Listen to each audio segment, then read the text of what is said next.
Celebrating 30 years of phenomenal trend forecasting, 5 times a week, Monday through Friday. Here's Gerald Celente with today's trends in the news. Hi, this is Gerald Celente. It's Monday, February 5th, 2018. And here are some of today's trends in the news. And what a day it is. Will it be that day that lives in financial infamy? Well, we'll see. On the market front, over there in Asia, Nikkei down. Shanghai's up a little bit. Hang Seng down. Europe down. U.S. down big time. Dow down over 4.5%. NASDAQ down. Oil down. Gold up a little bit. And Bitcoin, bada boom, bing, bam. All those cryptos, one after another, all going much, much lower. So what's going on? Dow plunges 1,175 points in wild trading. S&P 500 goes negative for 2018. So, the sell-off, what's causing it? Let's go back to Friday. Those job numbers came in, and they were better than expected. They're worried about inflation. They're worried about wages going up. Whoa, hey, the plantation owners can't make a lot of dough if them wages go up. Can't have that. No, no, no.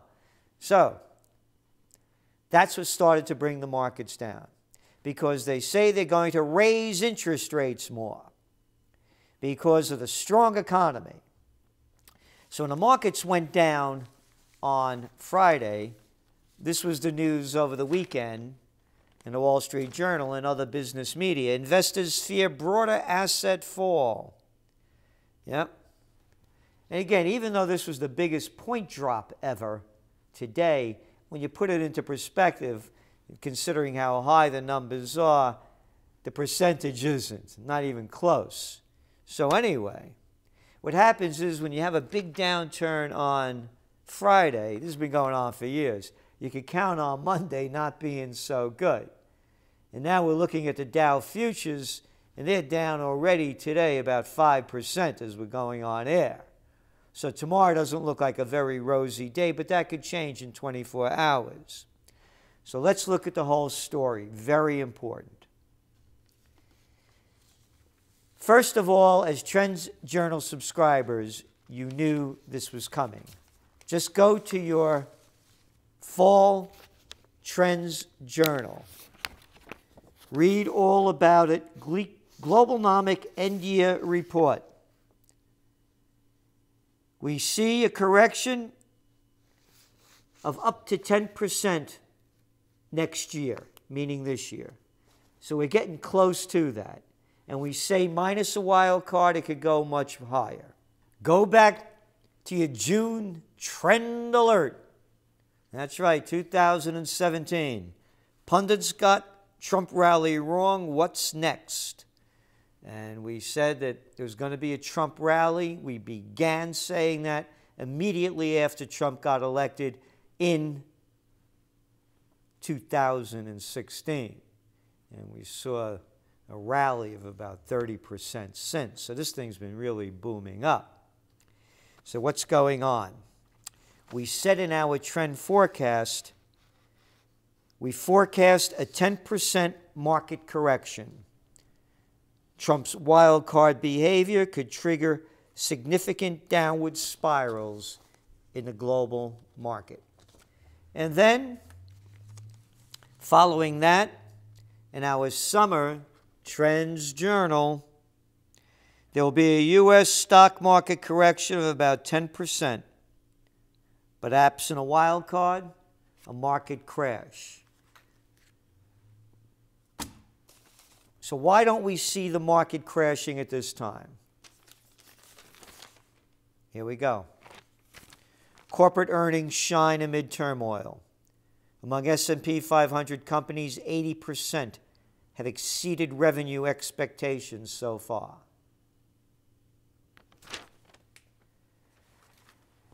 Going back to gold. Gold went up today, but not big time.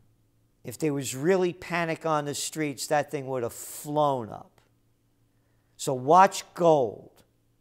If gold crosses that 1400 level, boop, watch it closely, because it has to go over 1450 to really gain strength. Then you're looking at a real market meltdown.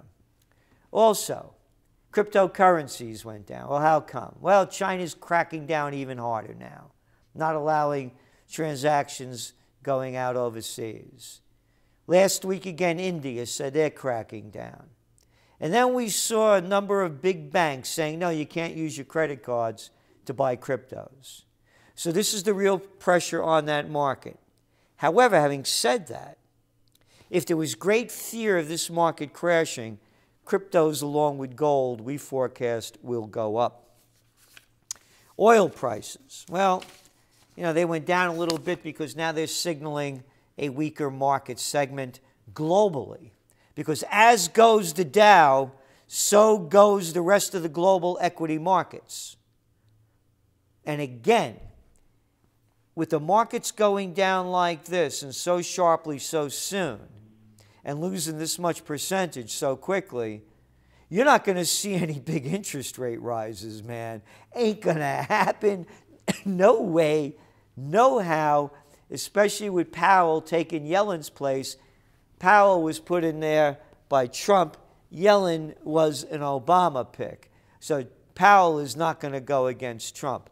Oh, they're independent of the government. Yeah, grow up. So again, there's pressure on the global markets. In China, hot stocks cool down. Chinese stocks had their worst week since 2016, with fresh concerns about Beijing's campaign to cut financial risks and predictions of a slowing economy, helping erase half of the market's last year to date gains in just a few days. So again, there's concern globally.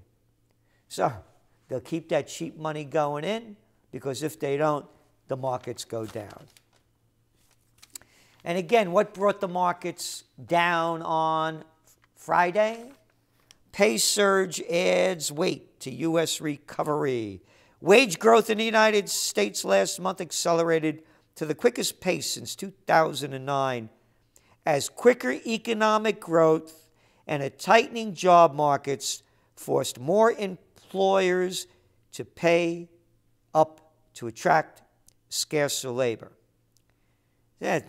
Anyway, nevertheless, if wage growth and inflation pick up further, it could prompt calls for 4 rate increases this year rather than the 3 plugged into Fed policy makers' forecasts for 2018.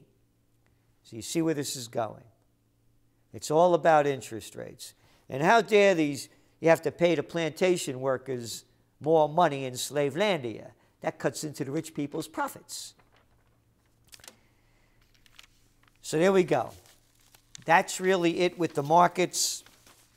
As goes interest rates, go the markets. Again, the markets, everybody knows it.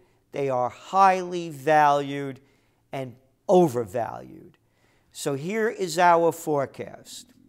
Can there be a market crash? When all else fails, they take you to war. So watch the geopolitical occurrences, because if things heat up in the Middle East, this will crash the markets. It'll get your mind off the markets as you go to war. Number 2, earnings are solid. So there's strength in the marketplace for it to keep going. Number 3, we believe the markets have peaked. The upside is very small. The downside is very big. We believe we're going to go into a slowly growing market in 2018. Again, the upside is not that big. The downside is very big, because there were the geopolitical unrest, and with wildcards, and Trump being the wildest of wildcards we've ever seen as someone in office, This thing could go anywhere. And again, it's about wild cards. It's about fear, hysteria, and overreaction. From the Financial Times, investors need their wits about them at a treacherous junction. If any of a number of actors misjudges or tries to do things too fast, then there certainly is a risk of a crash. To navigate it, we need to understand where we started. The world has had very low interest rates ever since the 2008 financial crisis. End of story, period, paragraph. They're all freaking out, even though Trump is giving the corporations a big break by lowering their taxes from 35% to 21% and pushing more money that'll go into stock buybacks. They're concerned that the cheap money flow will stop if interest rates go too high. So, what else do we have? Well, on the international front, United States officials rejected a claim by Pakistan that the strike had targeted an Afghan refugee camp, and it wasn't about getting that militant. You know, they always brag, oh, yeah, we got a militant with a drone strike. A leading militant. Like that was going to change anything? Has it changed anything? How many militants have they killed? You know what this is, don't you? That was bullshit. Total bullshit. A statement by Pakistan's minister condemned the strike and maintained that it had targeted an Afghan refugee camp and killed dozens of innocent people. But that's, it's in a refugee camp. Who cares? And other news, scientists find jawbone in Israel of earliest modern human out of Africa. They said that this jawbone found in a collapsed cave goes back 194,000 years ago. A human jawbone. 194,000 years ago. In Israel. Now, wait a minute. They say this was written 1300 BC. So let's get this straight. The Promised Land was first made to Abraham, Genesis 15, 18-21, paragraph 3, section 8. The promise is fulfilled at the end of the Exodus from Egypt. See, I have given you this land. Go in and take possession of this land that the Lord swore he would give to your fathers, to Abraham, Isaac, and Jacob, and to Netanyahu, and to Golda Meir, and to Ben-Gurion, and everybody else, and their descendants after them, you see? Now, let me get this straight. This jawbone was found, to believe, going back 194,000 years ago. This was written, I just read you, in 1300 BC. So there are like 191,000 years of missed history in here. But those are only little details, because we know that God was a real estate agent and the Bible was a land deed. The proof is right here. So, tomorrow is a new day in the market front. Again, as we're going to press right now, we're finding out that the Dow Jones futures are down some 5%.